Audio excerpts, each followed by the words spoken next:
Mercredi 18 octobre 2023, une révélation inquiétante fait la une. Le Canard enchaîné publie un mail confidentiel du directeur de l'Agence régionale de santé d'Occitanie. L'intéressé y évoque la présence de polluants éternels et de pesticides dans l'eau de la région et affirme que celle-ci ne doit plus être consommée. Le directeur de l'ARS Occitanie réagit quelques jours plus tard dans un autre journal.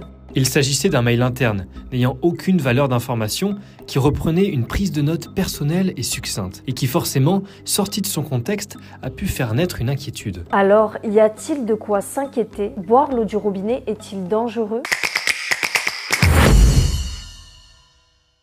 Selon le ministère de la Santé et de la Prévention, l'eau du robinet est l'aliment le plus contrôlé en France. Sa surveillance est exercée par la personne responsable de la production et de la distribution de l'eau et son contrôle sanitaire piloté par les agences régionales de santé. C'est un contrôle qui se fait au niveau régional, donc s'il n'est pas uniforme au niveau national. Les contrôles vont être spécifiques dans chaque région en fonction des usages qu'il y a, notamment agricoles dans les régions. Les ARS vont adapter leurs contrôles. Il y a quand même des choses qui sont obligatoirement à contrôler, qui sont dites dans une directive européenne que la France applique. Par contre, il y a beaucoup de choses qui ne sont pas encore à rechercher obligatoirement. Fin octobre, selon les dernières données publiques de l'ARS, plusieurs départements ne répondent pas aux exigences de qualité. Par exemple, Concarneau, en Bretagne, pour concentration excessive en chlore, ou encore Châtelet-sur-Meuse, dans le Grand Est, qui présente une forte teneur en ammonium.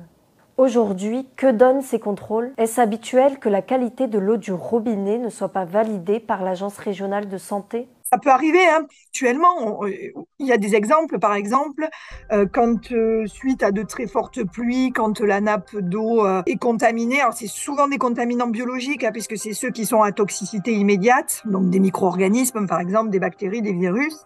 Ça peut arriver que les contrôles fassent que l'eau est dite impropre à la consommation. Non, ce n'est pas fréquent de ne pas répondre aux exigences de qualité. 3 chiffres. Pour la microbiologie, on a 98% de la population qui est alimentée en permanence par une eau conforme. Pour les pesticides, presque 83% de la population. Et puis, pour les nitrates, on est à plus de 99% de la population qui est alimentée en permanence par une eau conforme. Juste sur le paramètre pesticides, chaque année, le ministère de la Santé publie les résultats de non-conformité, les pourcentages de conformité et de non-conformité qu'il y a eu au cours de l'année. Et donc là, en 2021, donc c'est les derniers résultats qui sont disponibles, il y avait 15% des unités de distribution qui étaient non conformes juste sur le paramètre pesticides. Ça concernait quand même 11 millions d'habitants. Parmi ces molécules dont la recherche n'est pas obligatoire, les polluants éternels, qu'on appelle aussi PFAS ou perfluorés, une famille de composés chimiques fabriqués par l'homme. Ce qui est compliqué dans les PFAS, c'est que c'est une famille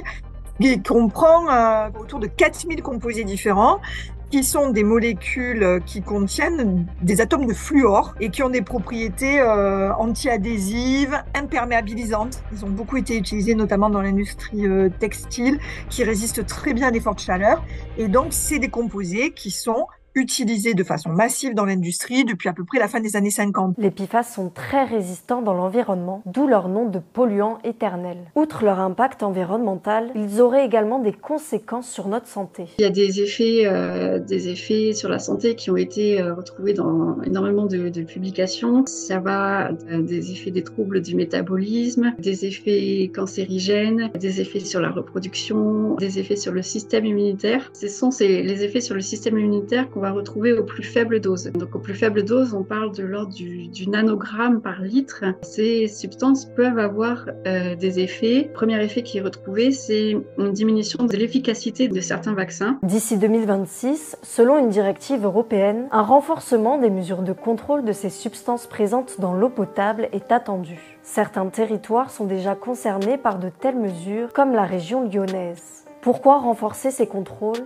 Aujourd'hui, sont-ils assez efficaces? La norme, la réglementation, c'est les pouvoirs publics et les autorités sanitaires qui les mettent en place avec des experts qui sont là pour dire si la norme est suffisante ou pas. Moi, ce que je peux dire en règle générale pour les normes de qualité, pour la qualité de l'eau, elles sont toujours prises de manière hyper prudente, c'est-à-dire qu'on se donne des marges de sécurité importantes, justement, par rapport aux risques qui existent. On recherche ces perfluorés que dans les endroits où la pollution est déjà avérée, mais on sait que cette pollution au perfluoré, elle est complètement diffuse et généralisée sur tout le territoire. Donc là, il y a énormément d'endroits pour lesquels on ne recherche pas encore. Il y a aussi la question des métabolites de pesticides, où on en recherche très peu, alors qu'on sait qu'il y en a beaucoup qui risquent de migrer vers les eaux souterraines et se retrouver plus tard dans l'eau potable. Donc clairement, la recherche de qualité de ces micropolluants dans l'eau potable est